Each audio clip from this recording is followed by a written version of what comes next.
Hello everyone, first of all welcome to YouTube channel. In this video we will discuss the topic about biodiesel and what we cover in this, what is the biodiesel, production of biodiesel, transesterification process, comparisons like that, वो हम all things discuss करेंगे। And इसके बाद जो हमने आपको बोला था कि फिजिकल, ऑर्गेनिक, इनऑर्गेनिक के पोज, तो मोस्टली स्टूडेंट्स का ज़्यादा इंटरेस्ट उनका आया है कि फिजिकल स्टार्ट की जाए, तो आप टॉपिक सजेस्ट कर सकते हैं कि वैसे हमने सिलेबस आपका बीएससी सेकंड का और जैसे हम third same, fourth same, fifth sem, तो वो तो ऑलरेडी कवर है चैनल पे। आपको देखना है तो आप चैनल के प्लेलिस्ट जाके चेक कर सकते हो, ठीक है। और इसके बाद हम जो भी ऑर्गेनिक का वन टॉपिक, ऑर्गेनिक, इनऑर्गेनिक, जो बेसिक कंसेप्ट हैं उनको स्टार्ट करेंगे एंड ट्राई करेंगे कि वीक में 2 या 3 वीडियोस तो at least I will give to you, ठीक है। तो हमारा टॉपिक है बायोडीजल। ये one of the students requested me to make the topic on biodiesel then, ठीक है। तो बायोडीजल है क्या? सबसे पहले आपको पता है कि हम कोई भी टॉपिक पढ़ते हैं तो आपको पता होना चाहिए कि उसका इंट्रो, एक्चुअल में वो टॉपिक है क्या, उसकी प्रिपरेशन कहाँ से करेंगे, हम जो प्रोसेस उसमें यूज हो रहा है उसको डिटेल से डिस्कस करेंगे। देन कंपेरिजन देखेंगे हम बायोडीजल एंड पेट्रोडीजल।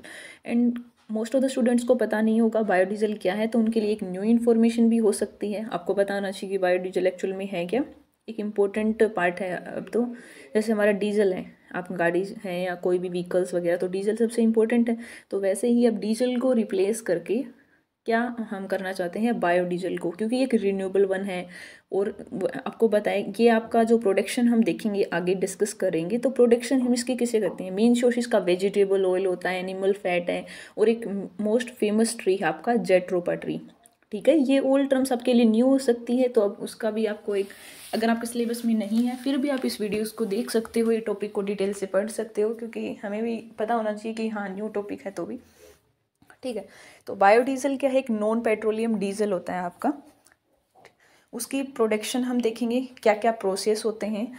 डीजल को हम रिप्लेस करना चाहते हैं बायोडीजल से, जो बायोडिग्रेडेबल है, नेचुरल, जो आपका इन्वायरमेंटली फ्रेंडली होता है आपकी। और कुछ इंपॉर्टेंट पॉइंट है जिनकी वजह से इसमें इंटरेस्ट आया कि हाँ बायोडीजल होना चाहिए। और सबसे पहले रेडलोफ डीजल इंजन नाम का एक व्यक्ति था, उसने ये देखा था आपका पीनट ऑयल के ऊपर बायोडीजल का फर्स्ट। तो हमने ये एक फ्यूल है जिसका सोर्स आपको पता है ऑयल एंड फैट होता है। एक ग्रीन फ्यूल है क्योंकि हम नेचर से लेते हैं, लाइक आप वेजिटेबल जो ऑयल हैं, फैट हैं आपके, या जेट्रोपा ट्री, जो हमने स्लाइड में आपका ये इमेज है इंट्रोडक्शन बायोडीजल ये दिखाया आपको, ये आपका जेट्रोपा ट्री है जिसकी क्रॉपिंग की जाती है। बायोडीजल का डायरेक्ट प्रोडक्शन किया जाता है इस ट्री से, ठीक है। जेट्रोपा ट्री हम बोलते हैं इसको।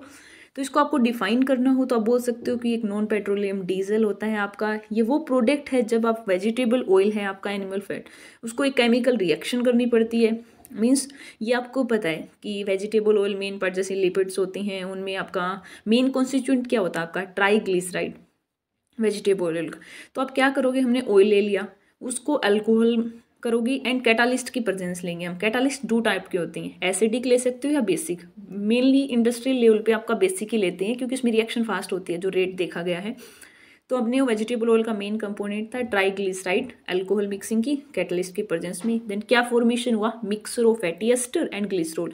जब आप इसका प्रोसेस देखोगे, वैसे भी आप यूट्यूब पे डाके देख सकते हो कि कैसे बायोडीजल की प्रोडक्शन होती है। तो सबसे आपकी 2 लेयर बन जाएंगी इसमें, एक फैटी एस्टर की जिसको हम बायोडीजल बोलते हैं, ग्लिसरॉल की, उनको सेपरेट कर लेंगे। लाइक हम क्रोमेटोग्राफी टेक्निक ले सकते हैं, TLC, HPLC, इनसे सेपरेट कर लेते हैं, ठीक है। तो ये तो आपका इंट्रो देख लिया आपने, है क्या ये, ठीक है। ये प्रोडक्शन देख लिया, मैकेनिज्म बिल्कुल ही सिंपल है। और एक आपने देखा होगा यहाँ पे ऐसा क्यों लिखा है, ट्रांसएस्ट्रिफिकेशन प्रोसेस। देखो 2 टाइप ऑफ प्रोसेस होते हैं, one is esterification and second is transesterification, ठीक है। तो 1 मिनट आप इसको स्टॉप करके देखो, इन दोनों में क्या डिफरेंस होता है। आपको पता है तो वेल डन, नहीं पता है तो आप सुनिए। देखो एस्ट्रिफिकेशन प्रोसेस क्या होता है, जिसमें हम एसिड लेते हैं, अल्कोहल लेते हैं, एसिड अल्कोहल को मिला तो क्या मिल जाता है आपका, एस्टर, वो उसको हम एस्ट्रिफिकेशन प्रोसेस बोलते हैं। एस्टर की फॉर्मेशन सिंपली। ट्रांसएस्ट्रिफिकेशन में क्या हो रहा है, वहाँ पे एस्टर को एज ए रिएक्टेंट लेते हैं। अब यहाँ पे ट्राइग्लिसराइड में एज ए एस्टर है, अल्कोहल के साथ ट्रीट हुआ है, बाद में भी आपका एस्टर। तो आपका ट्रांसएस्ट्रिफिकेशन में रिएक्टेंट में ही आपका एस्टर होता है।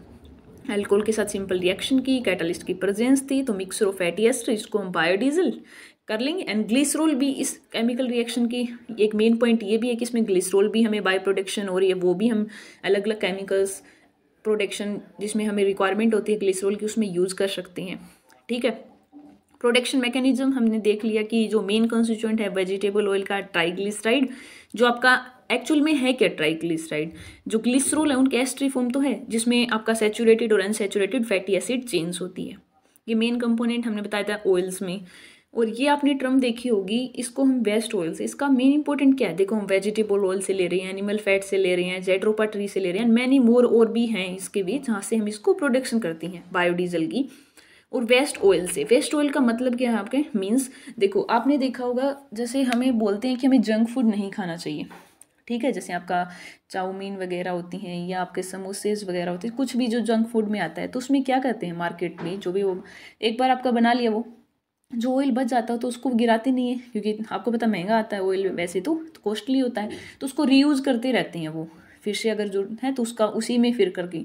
तो ये आपका एक रिसर्च में देखा गया है, क्या फाइंड किया गया वहाँ पे कि जो आपका दोबारा यूज़ करते हैं तो जो ट्रांसफैट होती है इसमें, ये आपको पता है triglyceride long saturated unsaturated chain होती है फैटी एसिड, तो जो ट्रांसफैट वो आपका जमा हो जाती है अंदर, ठीक है, तो इसमें हार्ट जो सर्जन की प्रॉब्लम बहुत ज़्यादा आती है, तो ये हमारे हेल्थ के लिए बेनिफिशियल नहीं है, ठीक है, तो इसमें आपके हार्ट की डिजीज़ होने की मोस्ट प्रोबेबिलिटी रहती है अगर हम वेजिटेबल ऑयल को रीयूज़। तो इसलिए कहते हैं कि एक बार आपका ऑयल अगर हम कोई भी चीज़ कर रहे हैं तो उसको दो बार आपका रीयूज़ नहीं करना चाहिए, वो आपके लिए हार्मफुल रहता है, ठीक है।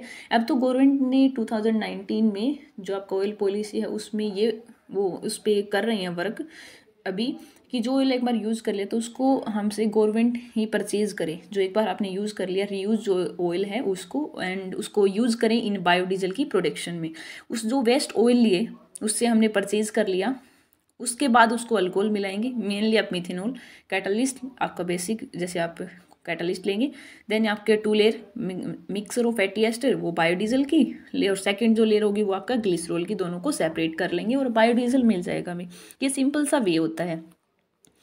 अब हमें कि क्या मेन रीज़न है कि बायोडीजल ही क्यों रिप्लेस करना चाहते हैं, why we are replacing the diesel to the biodiesel, ठीक है, क्या इंपॉर्टेंट पॉइंट है, तो इसकी सस्टेनेबिलिटी, पोल्यूशन थ्रेट आगे हम देखेंगे, जैसे आपका कार्बन मोनोऑक्साइड का एमिशन है, सल्फर ऑक्साइड का है, जो हमारे ग्रीन हाउस गैसेज हैं वो CO2 साइकिल्स वगैरह, तो वो इसमें बहुत कम होते हैं, तो ग्रीन हाउस गैस एमिशन भी अगर हम बायोडीजल का यूज़ करें तो थोड़ा कम कर सकते हैं इसमें, ठीक है। इन्वायरमेंटली फ्रेंडली है आपका, सिक्योर्ड भी है, और इसमें जैसे नॉन फ्लेमेबल है इतना ज़्यादा, जैसे ये आपने देखा होगा कई बार डीजल गिल तो वहाँ पे तभी फायर को कैच कर लेता है, बट बायोडीजल सिक्योर होता है, आपका सप्लाई करने में सेफ होता है, ठीक है।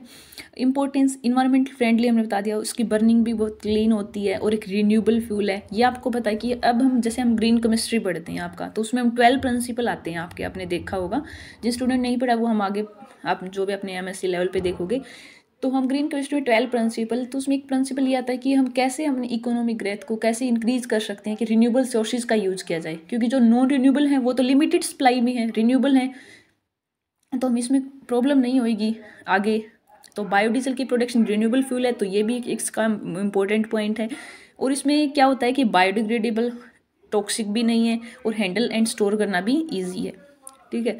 और बाद में हम इसके कंपैरिजन देखेंगे कि बायोडीजल और पेट्रोल डीजल की, वैसे इसके भी हैं कुछ डिसएडवांटेजेस, हर एक चीज़ के कुछ एडवांटेज होते हैं, कुछ डिसएडवांटेजेस होते हैं, जिनके बेस पे हम इनको बताते हैं। तो कुछ पैरामीटर्स हैं, ये आप देख सकते हो, जो कंपैरिजन हम देख रहे हैं बायोडीजल और पेट्रोल डीजल का। तो सबसे पहले आपका जैसे CTN नंबर होता है, एक फ्लैश पॉइंट होता है, 2 मेन पॉइंट है जिनके CTN नंबर यहाँ पे डीजल के लिए होता है 45 एंड बायोडीजल के लिए होता है 60। What is the CTN number, ठीक है, ये CTN नंबर है क्या, जिसके बेस के ऊपर हम इसको एक्सप्लेन कर रहे हैं इस पॉइंट को। जो CTN नंबर की वैल्यू हाई है ना, बायोडीजल के लिए कितनी वैल्यू दे रखी है, 60 दे रखी है, एंड जो डीजल है आपका वो 45। और एक पॉइंट और देखेंगे हम इसमें, आपका फ्लैश पॉइंट देखो, CTN नंबर होता है कि आपका कंबस्टन का इंडिकेटर होता है, जो स्पीड होती है ना डीजल फ्यूल की कितनी होगी, या जो हमें कंप्रेशन की जरूरत होती है इग्निशन के लिए, वो बायोडीजल के लिए काफ़ी अच्छी होती है। और बायोडीजल में CTN नंबर डिपेंड करता है कि जो हमारा फैटी एसिड है उसकी डिस्ट्रीब्यूशन किस टाइप से हो रही है, ओरिजिनल ऑयल या फैट में। नेक्स्ट आप देखते हो फ्लैश पॉइंट, वो लोवेस्ट टेम्परेचर होता है जहाँ से आपका फ्यूल प्रोड्यूस होता है ना, enough vapour to cause ignition, ठीक है। और जो हम देखते हैं इसमें पाया गया कि जो CO2 एमिशन है, आपका सल्फर ऑक्साइड का एमिशन है, ये काफ़ी कम होता है इन बायोडीजल में कंपेयर टू द डीजल में। ये कुछ एडवांटेज है, रिन्यूएबल फ्यूल है, लो टॉक्सिटी है, अल्टरनेटिव फ्यूल्स हैं, ये आप देख सकते हो। ये कुछ डिसएडवांटेज हैं और ये जो स्लाइड्स हैं इनका आप स्क्रीनशॉट ले सकते हो जिनको भी रिक्वायरमेंट है बायोडीजल टॉपिक की, ठीक है। तो डिसएडवांटेज इसमें क्या एक तो जो फ्यूल की कम जो आपका इसमें कंजप्शन होती है ना बायोडीजल में, वो थोड़ी ज़्यादा होती है, स्लाइटली हायर देन डीजल। जो हम पेट्रोल डीजल यूज़ करते हैं उसकी थोड़ी कंजप्शन ज़्यादा होती है क्योंकि इसमें क्लोरोफिक वैल्यू पे डिपेंड करता है, वो इसकी कम होती है, ठीक है।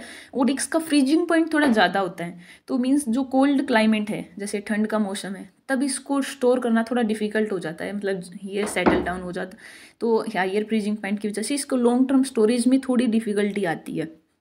वो अगर एक इसका मेन पॉइंट, इन डिसएडवांटेज को हम रिमूव कर सकते हैं। ब्लेंडेड डीजल, ब्लेंडेड डीजल क्या होता है, आपका पेट्रोल डीजल है मीन्स 80% आपका जो डीजल है और 20% बायोडीजल का यूज़ करके जो 100 ये मिक्सर है उसको हम ब्लेंडेड डीजल, तो इसको ब्लेंडेड फॉर्म में यूज़ कर सकते हैं। ये रिसर्च में भी देखा गया है कि काफ़ी अच्छी आउटपुट मिली है इसकी जब ब्लेंडेड डीजल का ही यूज़ किया गया है। और हम फ्यूचर में देख सकते हैं कि रिन्यूएबल फ्यूल है, इन्वायरमेंटली भी बेनिफिशियल है, आपका जो ग्रीन हाउस गैस एमिशन ये वाला, ये कुछ पॉइंट्स हैं। और सप्लाई के लिए हमें देखना है थोड़ा सा क्लाइमेट इशू वाला। और इसमें एक इम्पॉर्टेंट पॉइंट है, जो बायोडीजल होता है ना, यहाँ पे जो नाइट्रोजन ऑक्साइड है इसका एमिशन थोड़ा सा ग्रेटर होता है देन पेट्रोल डीजल, और सारे पॉइंट्स इसके कम है, बट यही थोड़ा सा ज़्यादा होता है गैस एमिशन, NOx का एमिशन जो नाइट्रोजन ऑक्साइड का है वो उसमें कम होता है, बट इसमें थोड़ा ग्रेटर है। तो ये इसके कुछ पॉइंट्स थे। तो हमने क्या डिस्कस किया है, देखो एडवांटेज देखा, डिसएडवांटेज देखा, हमने प्रोडक्शन देखी कि बायोडीजल को कैसे कर सकते हैं, क्या इंपॉर्टेंस है, एक्चुअली में है क्या बायोडीजल। तो आई होप आपको ये इन्फॉर्मेशन अच्छी लगी होगी। Thanks for watching.